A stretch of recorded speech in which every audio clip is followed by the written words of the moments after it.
Halo Sobat Penmas, selamat datang kembali di Hima Penmas Podcast. Di podcast kali ini kita akan membahas tentang berorganisasi di masa pandemi. Sebelum masuk ke episode kali ini, kita kenalan dulu.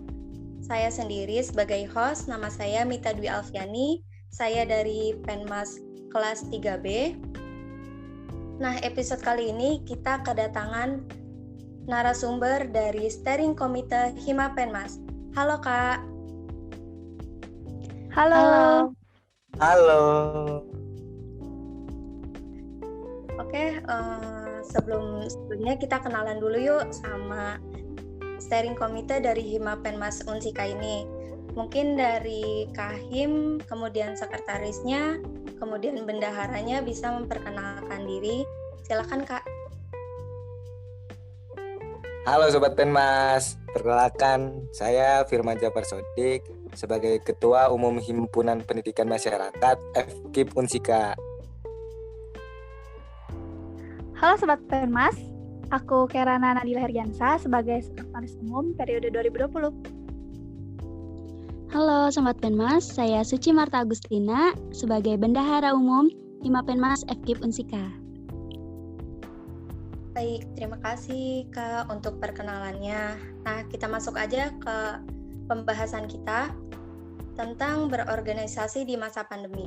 Nah, kita tahu masa pandemi ini sangat berdampak bagi kehidupan kita, khusus begitupun dengan di bidang pendidikan. Nah, itu pun sangat berdampak keberlangsungan organisasi, seperti itu. Nah, kalau dari SC sendiri ini, cara beradaptasi dengan berorganisasi di masa pandeminya itu seperti apa sih Kak? Mungkin dari ketua umumnya bisa menjelaskan Kak, silakan. Ya, baik. Terima kasih atas waktunya Saudara Mita. Di kondisi COVID-19 ini mendatangkan banyak perubahan yang memaksa mahasiswa untuk menyesuaikan diri. Namun dalam kepengurusan organisasi kita mempunyai amanah yang menjadi tanggung jawab besar dan tidak bisa ditinggalkan. Dalam kondisi saat ini, untuk tetap produktif dan berinovasi serta eksis bukan hal mudah. Mudah bukan berarti tidak bisa kan? Langkah yang perlu kita pahami adalah tugas dan fungsi lembaga organisasi kita. Kemudian sadar dengan lingkungan sekitar, lalu sesuaikan dengan kondisi yang ada, seperti contohnya menjalankan komunikasi dan aktivitas melalui Zoom dan Google Meet. Hal tersebut sebagai upaya untuk mencapai target yang dibuat dengan mengubah tantangan tersebut menjadi sebuah peluang dan membaca situasi untuk mengambil manfaatnya. Hal ini tidak terlepas dari peran mahasiswa sebagai agen of change. Dan mahasiswa selalu dituntut untuk bisa menjawab perubahan serta perkembangan zaman, dan itulah prinsip yang harus kita pegang teguh. Baik, bagus sekali Kak jawabannya. Benar nih kata Kak Firman, kita sebagai organisatoris harus melihat lagi bagaimana kita berkreasi gitu, maupun di masa pandemi ini. Jadi apapun tantangannya, kita harus sebisa mungkin untuk melihat peluang yang ada di situasinya. Nah, kemudian dari tantangan itu sendiri, tantangan yang dihadapi pengurus organisasi nih, khususnya SC, dalam berorganisasi ini, kan kita tahu SC itu bisa dibilang sebagai pengurus utama lah ya sebuah organisasi gitu. Nah, bagaimana gitu menghadapi tantangan di dalam pandemi ini? Mungkin dari sekretarisnya, silakan Kak. Oke, terima kasih Mita. Ya, tentunya kepengurusan organisasi apapun di tahun ini memiliki tantangan yang berbeda ya dengan tahun-tahun sebelumnya, karena dengan kondisi COVID saat ini menjadi tantangan baru bagi kita, sekaligus menjadi kesempatan nih buat kita, gimana sih kita mengeksplorasi lebih jauh hal-hal yang tidak kita ketahui sebelumnya. Misalkan di organisasi tahun kemarin, organisasi apapun, di kepengurusan itu tidak mengalami yang namanya kegiatan-kegiatan online ya. Namun pada tahun ini nyatanya kita harus melaksanakan hampir semua kegiatannya secara online gitu. Misalkan rapat. Sebelumnya kita bisa melaksanakan rapat lebih mudah dan bisa mendapatkan tempat juga lebih mudah. Namun karena keadaannya yang seperti ini, yang tidak bisa kita hindari juga, akhirnya kita mempunyai tantangan tersendiri nih, bagaimana caranya kita bisa melakukan kegiatan rapat dan koordinasi lainnya, tapi kita tetap mengikuti protokol kesehatan. Akhirnya tentunya kita harus memiliki inovasi. Apa inovasinya ya? Harus kita melaksanakan rapat online gitu. Nah, tantangan selanjutnya kita juga yang sudah disampaikan tadi, kita punya masalah atau sedikit tantangan saat berkoordinasi dengan ormawa lain ataupun tentunya dengan pengurus himpunan mahasiswa pendidikan masyarakat sendiri gitu, tentang bagaimana sih kita harus tetap bisa melaksanakan kegiatan walaupun kita memiliki jarak seperti itu. Terus tentunya dengan adanya COVID-19 ini kita dituntut untuk memiliki inovasi baru dan itu menjadi tantangan tersendiri buat kita. Akhirnya kita harus memiliki konsep baru dan teknis-teknis baru yang harus kita laksanakan secara online gitu. Misalkan harusnya kita mengundang pemateri secara langsung, namun karena keadaannya seperti ini, akhirnya kita mengundang pemateri secara jarak jauh. Namun itu bukan menjadi hal yang berat untuk kita, dan alhamdulillahnya tantangan-tantangan tersebut bisa kita lewati bersama dengan dari SC dan pengurus dan juga seluruh panitia yang membantu gitu. Iya, aku setuju Kak sama jawaban Kakai barusan. Kita sebagai pengurus gitu, kita harus mengeksplorasi hal baru, di mana kita harus memiliki inovasi dan juga kita pun harus mampu berkomunikasi dengan ormawa lain maupun antar pengurus dengan maksimal gitu. Selanjutnya mungkin berbicara tentang peluangnya gitu Kak. Di sini peluang yang dilihat pada masa pandemi itu dari SC untuk keberlangsungan organisasi itu seperti apa sih Kak? Mungkin selanjutnya dari Kak Cici bisa dijawab. Iya, baik, terima kasih Mita. Mungkin izin menjawab ya. Dari kita, mungkin peluang yang bisa dilihat dari adanya pandemi ini yaitu di mana kita bisa belajar bahwa bagaimana menjaga komunikasi di masa pandemi itu sendiri yang hanya bisa dilakukan secara online. Misalnya hanya bisa dilakukan melalui WhatsApp atau aplikasi virtual lainnya. Dan dari pandemi ini kita belajar bahwa acara pun bisa dilaksanakan secara online gitu. Nah, dari situ kita bisa belajar bagaimana menggunakan aplikasi virtual online yang mana ternyata bisa digunakan di masa pandemi. Seperti contohnya, kita dapat melaksanakan kegiatan atau acara melalui aplikasi Zoom, Jmeet, atau streaming di YouTube, dan yang lain sebagainya.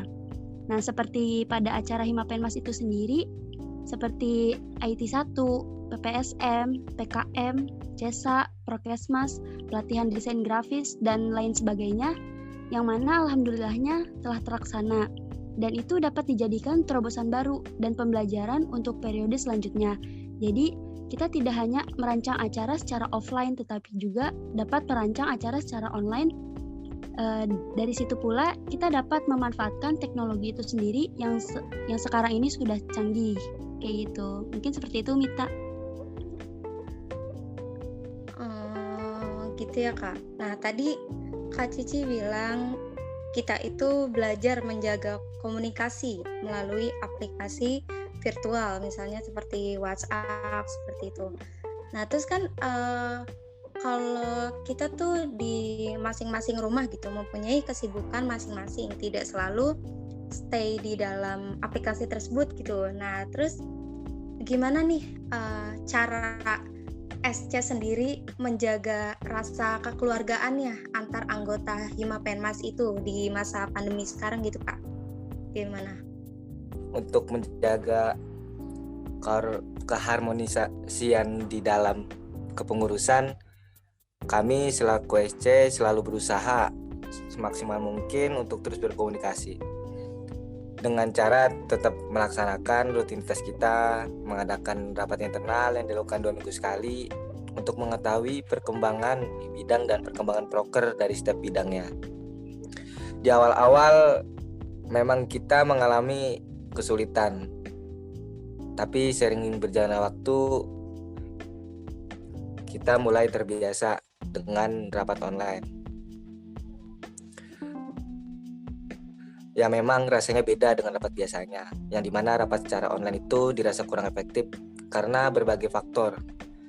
Dengan banyak pertimbangan, oleh karena itu kami selaku SC mulai menyusun rapat secara offline dengan cara berkumpul di Karawang dengan menetapkan protokol kesehatan. Ya, dari Mita sendiri setuju, walaupun secara online kayak gini kita juga harus tetap menjaga gitu tali silaturahmi antar pengurus Himapenmas itu sendiri. Oke, selanjutnya gimana nih perasaan yang dirasakan selama berorganisasi di masa pandemi, khususnya dari SC sendiri, gimana Kak? Ya, mungkin untuk perasaannya jujur ya awalnya kaget dan bingung gini, kayak kedepannya bakal gimana ini, berarti kita harus kayak ngerancang ulang untuk proker atau kegiatan yang lainnya kayak gitu. Karena dari awal kan kita juga masih berpatok untuk mengadakan acara atau apa-apa itu secara offline, dan saat itu tuh belum kepikiran untuk melaksanakan secara online. Nah, jadi karena memang rencana yang dirancang kebanyakan untuk offline, jadi bingung dan berusaha mencari cara dan referensi gimana untuk selanjutnya. Jadi lebih ke bingung dan kita berusaha mencari cara dan referensi gimana untuk selanjutnya.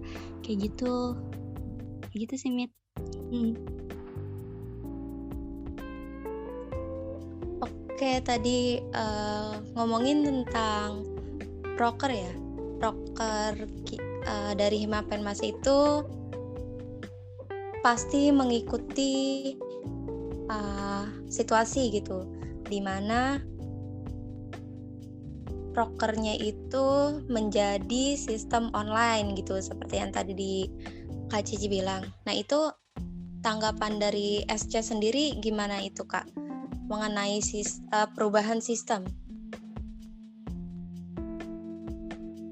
Yap, tentunya buat kita semua berat ya awalnya gitu. Namun karena sering berjalannya waktu dengan kita juga beradaptasi dengan keadaan, menurut aku selain dampak negatif yang kita rasain ya dengan sulit melakukan aktivitas, tapi ternyata banyak juga dampak positif yang kita rasain semenjak adanya pandemi seperti ini.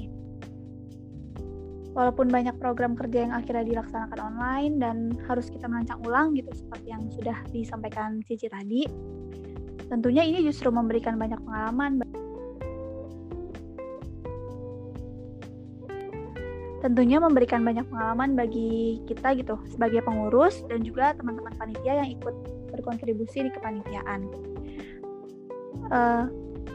Tentunya saya sangat bangga terhadap teman-teman pengurus dan kepanitiaan yang dapat beradaptasi dengan keadaan dan juga dapat berproses dengan baik dan dengan menunjukkan kemampuannya gitu, walaupun kita harus mengubah semua konsep kegiatan, dan kegiatannya pun terlaksana dengan baik, alhamdulillah tentunya, dan memunculkan banyak ide dan inovasi baru gitu yang akan bermanfaat bukan hanya untuk kepengurusan tahun ini dan juga tapi untuk kepengurusan selanjutnya gitu, dan menjadi pelajaran juga nih buat teman-teman di kepengurusan nanti gitu.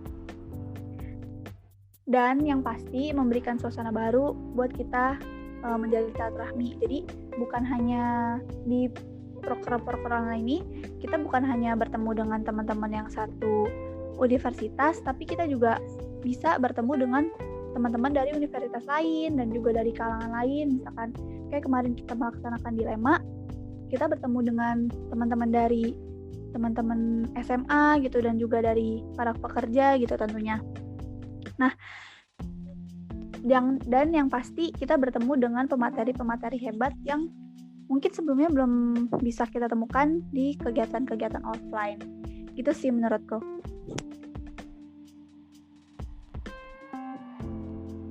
Wah, bagus banget nih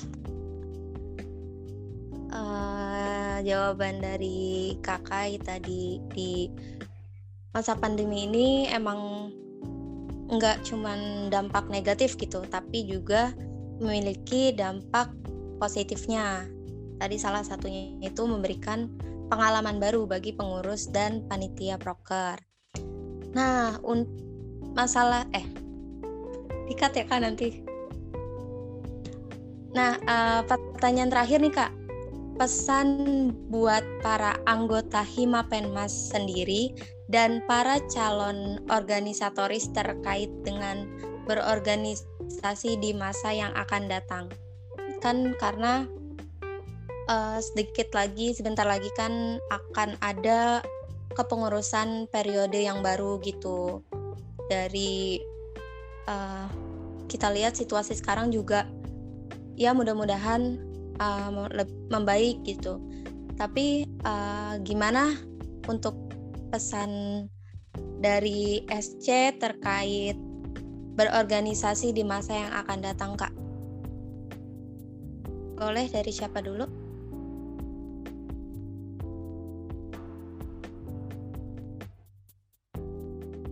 Oke, dari aku dulu ya.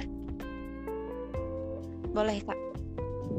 Pesannya untuk pengurus tahun ini yang sebentar lagi akan menyelesaikan tugas dan tanggung jawabnya, dan untuk teman-teman yang akan melanjutkan perjuangan kita di tahun periode 2020 ya, gak bosan-bosan mengingatkan bahwa